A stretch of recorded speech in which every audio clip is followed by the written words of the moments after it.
Well, on this season 2 of the Digest Show, we have a cornucopia of treats for you.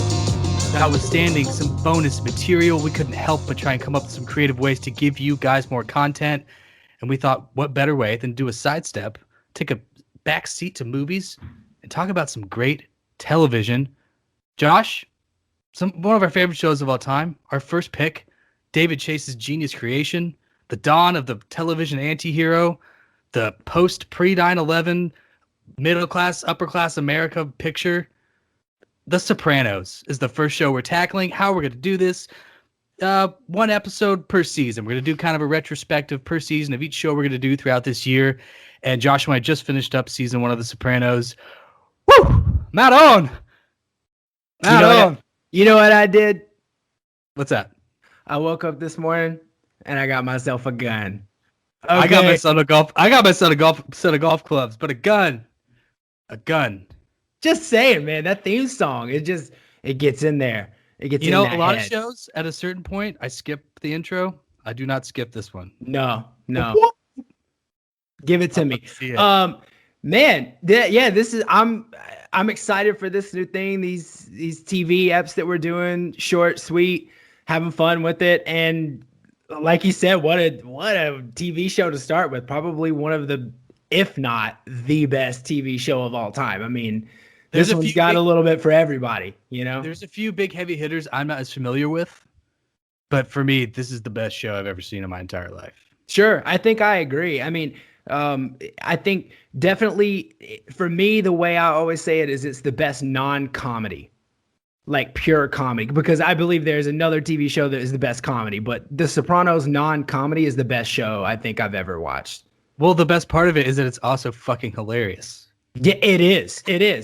And emotional and philosophical and it's everywhere. Something for everybody. It's something for everybody. Yeah. What do you first remember watching it? Because wasn't an HBO kid growing up. I saw it in my 20s later in life, and this is like the third time I watched it now for the Digest Show. So it wasn't really on my radar until I was an adult. Well, me either. So let me share the first time that it even came onto my radar was when I was working at a sandwich shop in Charlotte, North Carolina, and my manager's name was Vinny Diaco, and my other coworker's name was Raphael. Yeah. Okay. And they had, I heard the give me the gabagool all the time, and I didn't know what it was from. I felt like an idiot, so they explained it to me. Fast forward a couple of years, I watched it, probably finished the whole fucking series in, I don't know, less than 2 months. There's no doubt in my mind. I like pure straight up binge watched it, and this was in like 2015 probably. Oh, it was that late?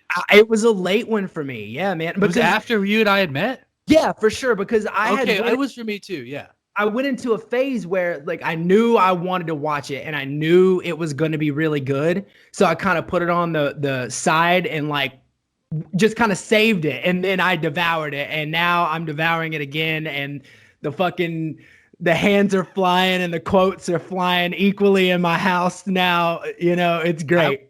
I was at a convenience store about an hour ago, and some guy looked at me the wrong way, and I may or may not have had a daydream about throwing his ass through the fucking...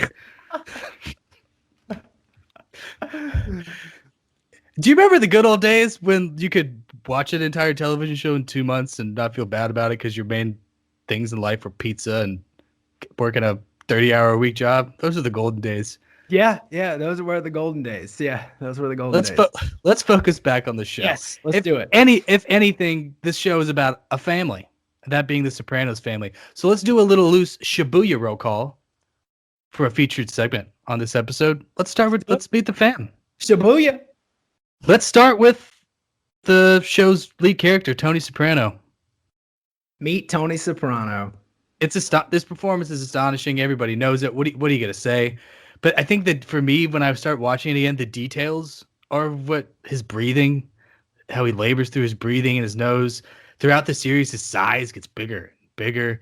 It's just like the physical, like intensive labor that he brings to it. And again, and the humor and the innocence and the wonder. It's it's not news to say it's an astonishing feat. No, it's not. And I'll say, prior to the first time I watched this show, James Gandolfini wasn't really on my radar. I'd seen him in a few things, and I definitely enjoyed him.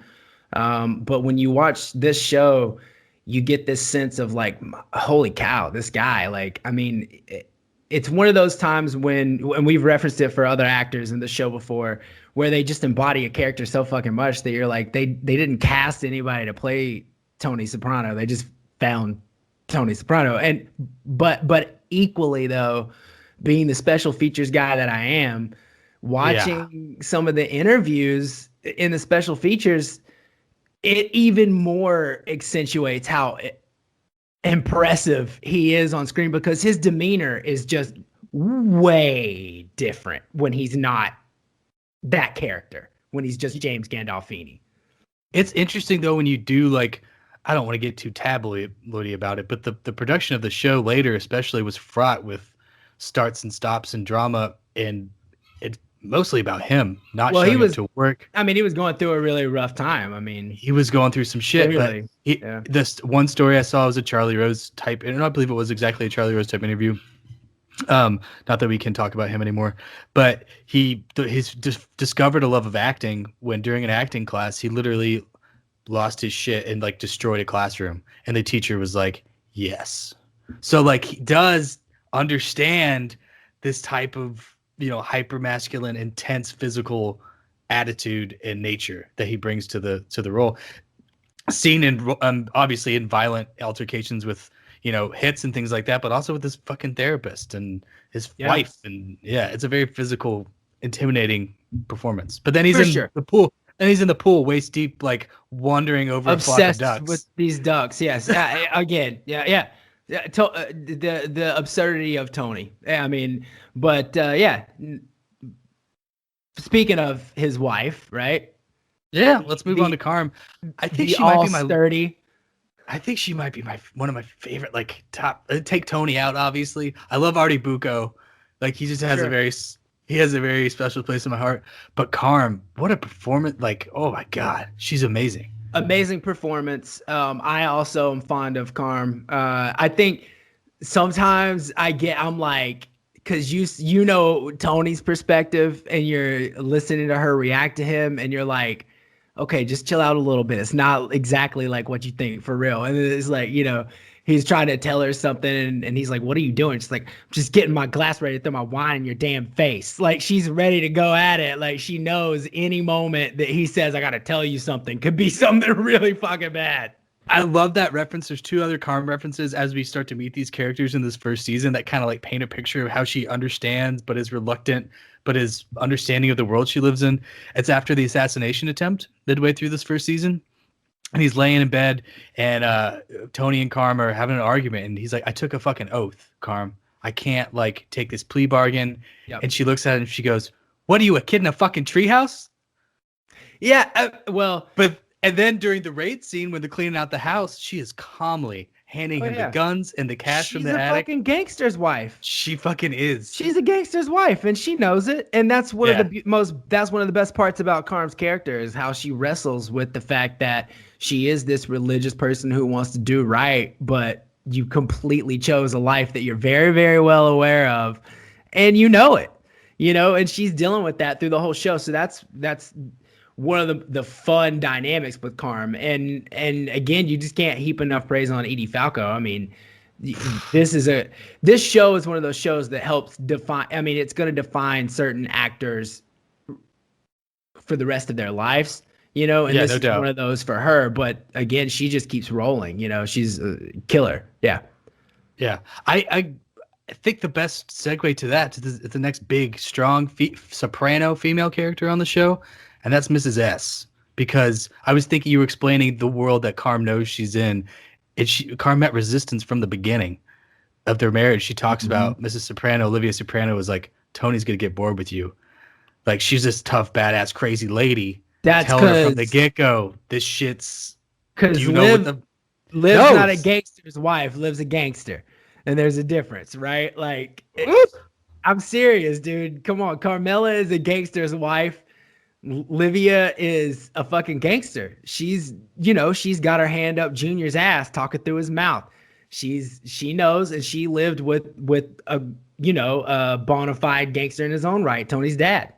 And as they talk about Johnny Boy, well, that's what they say. It's Johnny Boy Soprano. He's like, Tony says early in season 2 now, he says, all the time he was dead, he was a saint. He could do no wrong. But when he was alive, he was fucking nothing. And he talks about by the time that Johnny Boy died, Livia had whittled him down. She just destroyed that dude's like conscience and psyche. He was this badass street gangster. And Livia Soprano. And in this first season, she helps orchestrate an assassination hit. She feigns a fucking stroke. She's also a source, which is a perfect microcosm of what the palette of the show is. She is this danger and this evil and this, but she's also like probably the funniest character of season 1. Yeah, no doubt. And I think also I give that character a lot of weight in this, because really this first season of this show to me it's our protagonist Tony versus 3 foes. And those 3 foes are himself first. Secondly, it's his mother. And third, his uncle. And really the overarching story of the first season to set Tony up to be who he's going to be throughout this show is him versus Junior. That struggle for the power. Should it go to almost like our fucking elections nowadays? Should it go to the older geriatric person because they have the seniority, or should it go to the young, vigorous person because they're, energetic and sharp and have good ideas, Well, it kind of shows us the cunning of Tony as a businessman, as a leader, is that he allows Junior to have the title because it's cover for Tony. So Tony can get real control. And like he plays money stuff. He like cuts deals with leverage because he's a powerful guy. And he knows he can really run the fucking show. And there's an instance where one of Chrissy's, I always call him Chrissy. I'm never going to call him Christopher. One of Chrissy's boys is like, he references Jackie Aprile. He's like, once Jackie Aprile became a chemo sob, we all knew you were the one running the show. And Tony jumps up and throws him out of the office, not only for insulting his friend that he loved, but because he's like, don't fucking like blow this. I'm in control of this situation. I'm a leader and I know what the fuck I'm doing. It's interesting shit. It really is. And it's also one, I know we're kind of like in roll call, but hey, whatever, this is what this is. Yeah, man. One of my biggest takes from rewatching this time is I figured out that advice that where Tony got the idea to let Junior have that fake sense of control, he got it from his consigliere, which is Dr. Jennifer Melfi. That's his consigliere, dude. Like in this season, okay, you just blew it wide open, dude. Yeah. She seriously, like, she advises him on how to handle so many different situations unwittingly. Because he also comes in there playing this game where he's got to kind of cloak things in different terms, and she gives him advice, and then he applies it to like his job, his career, like and it's like it's very Tom Hagen of her to help him settle things diplomatically, like let him have this false sense of control, it helps him, and then he applies it and it works like a charm. And then the second she suggests that his mother's the one that did the hit, he fucking goes ape shit and almost beats her up. And then he winds up apologizing because she was right. And fixing her car and shit. Yes, exactly. So I think we can kind of skip the kids for this first episode because they're there and they're great. AJ's funny and but they're cool to watch grow. Throughout the course of the season. Meadow's gonna grow into a strong character of her own will, which she already has. But yeah, for sure. Let's talk about the crew, Polly Walnuts. Because I gotta say one thing before you say it. It's another family. It's the other family. It really is. Story about family, and this is the other one. And throughout the seasons, there's different recurring characters as people leave or asked to leave or forced to leave. Different arcs come into play. For sure. I think the ones that we're going to talk about today are mainstays. Yes. We got Polly. We got the official conciliary Syl. We got Christopher Maltasanti. And so far we got Pussy. Yes. What's your friend's name? Booty? Pussy. I don't like him. I love him. Ugh. These guys are the greatest, man. Polly is. I just want to be Polly, but apparently I'm Syl. That's been told to me that I'm Syl. That's and I've kind of grown into that. I like it. I'm no Tony. I know that. So I hope that no one I know is Tony. Right? Yeah. Tough luck. Polly, he's like a former Army Ranger. He's done time in the can. He's another source of comedy. He's just a classic. He's an old school guy. Definitely remember Johnny Boy Jr. back in the day. And he's just kind of an old school mainstay. You could tell he's probably could win a pull up competition like right now. Yeah, and he's gonna knock your ass out if you fight him. For sure. That's bona fide. He's an A-frame wearing the gray wings. The aesthetic. Syl, let's talk about the aesthetic in that great wig that he wears on the show. Owner of the Bada Bing, okay? Bada Bing. Okay. What is he when Chris is going on about this is Scarface final scene? And it cuts to them about it being talking about it. He goes, the kid with the scenarios. Because he's the pragmatic one. He's there to give counsel, and Chris is there like going through puberty at 25, and Syl's like, this kid with the scenarios again and again. I love his role. And he tried to tell him too, now's not the time. Now's not the time to be going on about this. This is just like in 2. Yeah, they're just all about. But that's Chrissy though, right? Like we're talking. That's Chrissy's part of the crew. That's Chrissy. Chrissy he's ambitious. He wants to be somebody. He's mad when the newspapers leave his name out. But he's reckless and he's unpragmatic and he's over emotional and he's also a drug addict. He is a bit of a drug addict. Yes, this is true. So out of all those characters, we come to love most of them, and we do love Chris as well.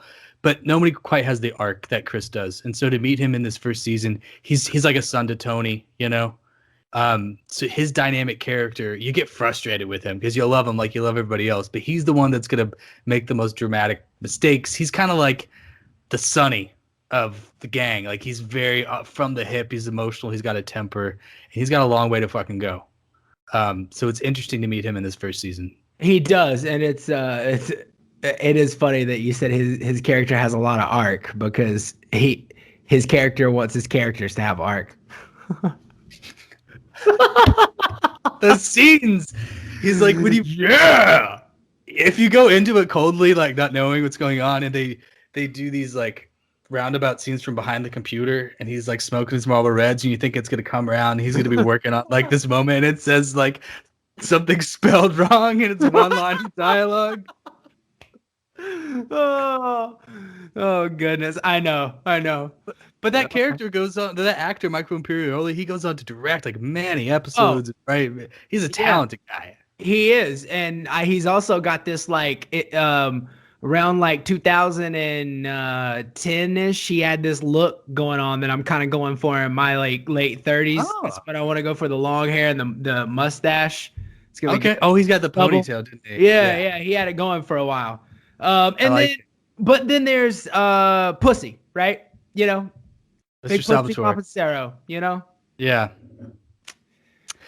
There's an awkward pause there because if you haven't watched the show, we'll keep mum. If you have, you know what we're tiptoeing around. Basically, this season, Pussy disappears, and Tony doesn't know what happened. No one knows what happens. But this is kind of this season's also a tale of two rats. Yeah, I mean, this being in a tight, high intensity world like this, it's a world of trust, and that trust is, you love these people, they're your family. But like the second, you gotta be looking out. And Pussy talks about being tight on money all the time. He's talking about other ventures. He's getting pushed back for going into it. And there's a reason you don't do that. It's because that's how the feds go after you. That's how you get compromised. That's right. And this show does such a good job of building up tension, playing with your expectations, and endearing you to characters so that whatever happens to them, it fucking pulls your gut strings out. And this season, as far as Pussy goes, it's masterfully done of setting up tension and possibilities and make you wonder what's going to happen. Absolutely agreed. I think I really want to talk to you about what the show is saying about Italian Americans. And I think that's a good segue from talking about the two kind of families that we're dealing with on this show. In pre-conversations we've had, you've summed it up perfectly and beautifully. These people believe they're like in a culture, they're soldiers in a culture war. They do. Yeah. I mean, they're taking an oath that's old, like Thousands of years generations. old. Yeah, Yeah.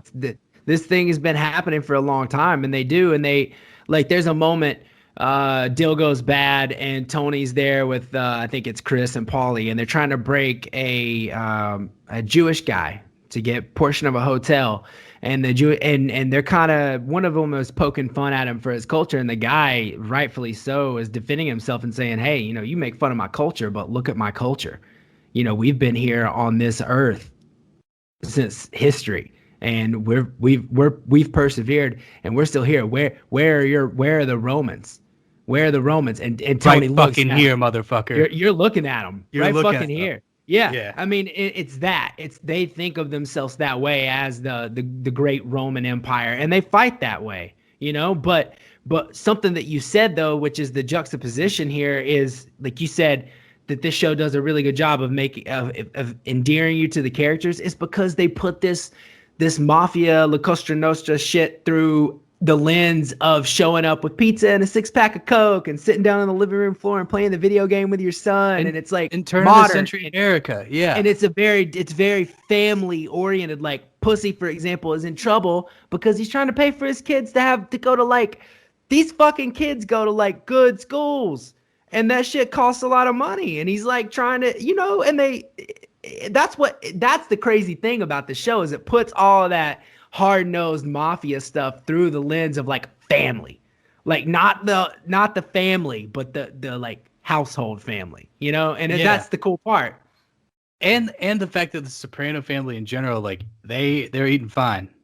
Oh fuck, dude. And their kids are fucking spoiled, fucking rotten.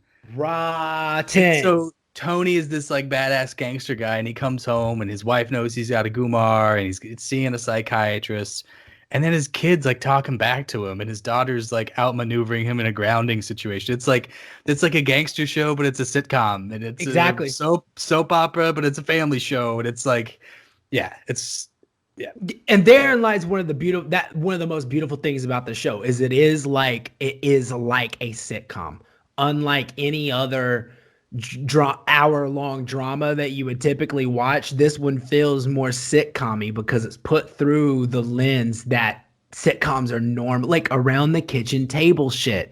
That doesn't happen in your top tier, cable network or paid subscription network hour-long dramas. That shit just doesn't happen really. It's recurring constantly. And that's what's so great about it. And that's why I love this show. Me too. I can weirdly identify with these people on some level. Fuck and yes! It's just strange. Yes, you can. Yeah, absolutely. Yeah. Yeah. It's really cool in this first season to meet these people, to get the basis of these storylines. There's stuff that's introduced in this season with some of the characters we've talked about. Like Christopher has a big arc, which now I can't stop laughing at whenever I say it out loud. How his family changes, his kids become adults. This relationship with Carm is a beautiful thing to watch. But this first season is the introduction and kind of what we've talked about of their place in America and how they take it fucking really seriously. But one of my favorite moments is the college episode when Meadow confronts him and asks him if he's in the mafia as they're doing a tour of like fucking Ivy League schools. Yeah, that's a really good episode. That one speaks very much to what we're talking about, what we were just talking about. That lens that they put again.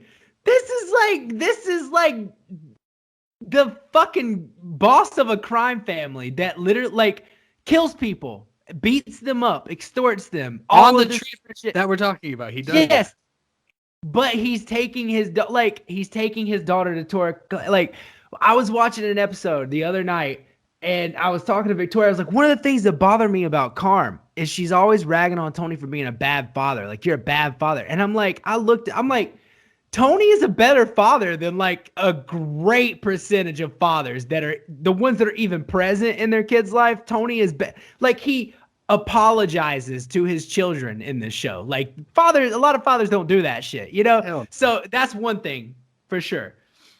One of my other favorite scenes is when they're using what's kind of, it's put out in like a scene where it's like a montage scene through the old folks home where they kind of show you how they've used the old folks home as a base, and then it's juxtaposed later where they show that it's bugged, and it's like this. It's like a casino.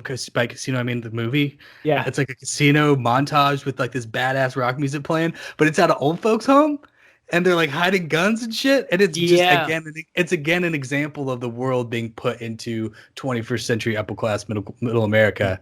And it's just another good example of that to me. Well, I think it's funny that you bring up Casino because I think this show is littered with allusions to other mafia stories. And I mean, first off, you've got actors that were in Goodfellas and in Godfather that are in this show. So like that helps bring just a visual sense of, you know, credulity to it all. But no, like I really think that that's absolutely true. Is there are lots of allusions to other things that kind of make it feel warm and recognizable to you, which makes that kind of helps give this show its magnetism, if you will. Yeah, it's endearing qualities for sure. Yeah. And I mean, if I can say one thing that I really love is like the dreams, like the use of dreams, which will become way more prevalent in later seasons. But yeah, it's one of the first times I can remember watching a television chronologically, like from that time, where I'm like, wait a second, what am I watching? Yes. And I love the way, like, my favorite one is when Chrissy gets haunted by the guy that he kills.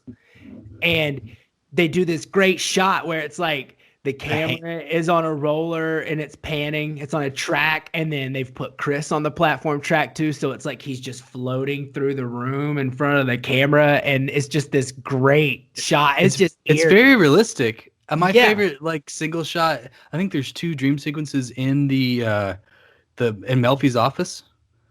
Mm-hmm. And it's just a quick shot of I think it's Junior because he's on another tracking sort of thing in the window.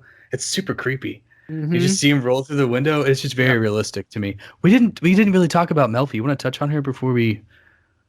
Yeah, I think absolutely. I mean, I think. Yeah. So the first time I watched this show, I missed like a lot of the humor. I just didn't get because I had heard so much about the show. Great show of all time. So you go into it with this like seriousness, right? And it's about the mob, and I'm a fucking huge fan of mob movies. So you go into it with like a sense of seriousness. And I watched it the first time that way. Second time through, the humor really is getting there because just the premise of the fact that you have this like eventual mob boss who is literally like going to therapy and like talking through his like family issues and then his like crime family issues and like just all it's just that in and of itself is fucking hilarious. Like and it's the way it's done is so good. And I think also that Melfi provides a lot of that, like when I said it gets philosophical, like that kind of analysis that she's giving to this member of a crime family, really they start covering a lot of like moral stuff that gets you as an individual thinking like, where do I stand on this? Like, is this wrong? Is this wrong?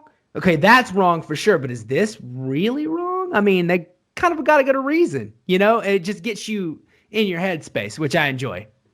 Yeah, I think it's really a cool choice that she has her own storylines outside of Tony. Yes. And like the detective Vin, Makazian, who's just a complete drunk and dirtbag and dick. There's like that's a recurring thing throughout the show where there's like 2 or 3 characters throughout the season that are like that. They're a thorn in Tony's side, that are gambling, but like he pulls over Melfi and her date and like beats the shit out of the guy and he's obviously wasted. And I also think it's really important. It's obvious that Melfi's Italian. What part of the boot are you from, hun? My mom would have Mm-hmm. loved it if you and me got together. Mm-hmm. Like, it's intentional that she's an Italian American, and yeah, and then the other thing is, like, you look into the actors who were in the show, who were cast in the show. I touched on Artie Bucco. Artie Bucco is the actor is a first generation American. His parents are Sicilian immigrants. He's from North Jersey. He played football in one of the high schools referenced on the show. And the second season, Furio is a first generation American. He's from North Jersey. Like, they went Yeah. and got these people that you believe them when they're talking about these places, and Absolutely. and it's what makes it that much more beautiful and endearing, you know? Absolutely. Agreed. The show feels real. It absolutely feels real. Yeah. Yeah. What are some of your other favorite scenes? I got Um, three more classic ones from this first season. I mean, I think it's hard for me to just go by like favorite scenes. I mean, I don't know, like so I will give you someone like my favorite. I love Polly. Polly cracks me the fuck up. And there's one line in particular, every fucking time I hear it, it just kills me. And they're talking about Big Pussy and how he's got this back injury. And Polly's taking him to his doctor, and he's telling Tony, like, you know, this doctor, you got to trust this doctor. He tells Tony that he's the Jonas Salk of backs. You know, like, he's just, and it just every fucking time I just crack up so hard. Is that the polio vaccine guy? Yes, exactly. It's like, it's the Jonas Salk of backs, and it's like, you got. And he says there's nothing wrong, but he also said nobody fucking has a clue with the back. It just kills me. Yeah. The one-liners and references on this show, like, I get most of them, whatever, but like, I love reading about towns they reference in Italy and stuff like that. You look up. It's a very, like, self-aware show. There's two other like, a ton of the show is littered with all-time great moments. But first, though, a personal favorite that kind of touches on the cultural thing, the Italian American thing, is the espresso scene with Polly. Okay. And he's like, so many things piss me off about what they take from our culture, but this one is the fucking worst. Yep. Like, look at this shit. This really gets under his skin. This fucking homogenized, like, preppy bullshit. This is our shit. And then he, like, steals in a French press and, like, walks out, which in itself is kind of ironic, I guess. But the French press, I know, right? Yeah. And then the other two scenes that I think are really important. The first one is take your hat off that Tony has to the young man. He tells the guy to take his hat off. It shows that Tony, obviously isn't afraid of confrontation and will fuck people up, but that this man has principles. Yes. And when you're in the restaurant, you take your fucking hat off. And then he sends him a bottle of wine. Yep. And then the last one for me is in the height of the feud between Corrado and Tony. He says, cunnilingus and psychiatry brought us to this. So it gets out that Tony is seeing a female psychiatrist, and then a true rumor is spread that Corrado performs oral sex on his girlfriend, which is in the Italian, Catholic world, that's like seen as not very masculine, and you just don't do it. But yeah, cunnilingus and psychiatry brought us to this. Just great shit. I did think of one other one. I love the storyline with Chris when he whacks the Polish guy to kind of take the initiative, and he's getting haunted by him, and he comes to him in his dreams, and then Chris is like, I gotta move the body. So he takes the dumbass bartender out there, and they're like digging around for him, and Chrissy takes him to the spot where he buried him, and the bartender's like digging around, and he hits a body. He opens the bag, looks at the face, and looks up at Chris, and he's like, is this him? And Chris just looks, it was like, that would be some fucking luck, right? Like, yeah, of course that's fucking him. And then Chris like looks at him, he's like, do you see that shit? He was clean shaven when I killed him, and now he's got a beard. And he's like, and I love the like way they put that like real life scenario for like a wise guy in the mafia, and you're like watching this intimate moment in his life. Like, this is just his life, Yeah. So, you see that shit? Like, that's something you'd say if like anything else happened, but it's a dead guy. I know. God, I know. But this just show, I don't know. I just love this show. And like I said, like the quotes and the hand gestures are flying the fuck around in my house, like left and right. Cause we're 100% in this great show. Well, it's a great first season. I think I'm excited to get more in depth with it, but laying it out, what the show's all about, what our characters are concerned with. And we got a power struggle between uncle and nephew in our midst. Yeah, shit's getting real. We hope you guys enjoyed this first season recap. We're going to play with it. We're going to make it better. Send us a message. Your favorite Soprano moments. Let us Your know. favorite quotes. Let's have a conversation, everybody. That's what we're all about. Joshua, anything left for today? I got nothing, my friend. This is fun. Let's do it. Thank you, David Chase. Thank you, James Gandolfini. Hey. We'll see you season 2, everybody. Woo!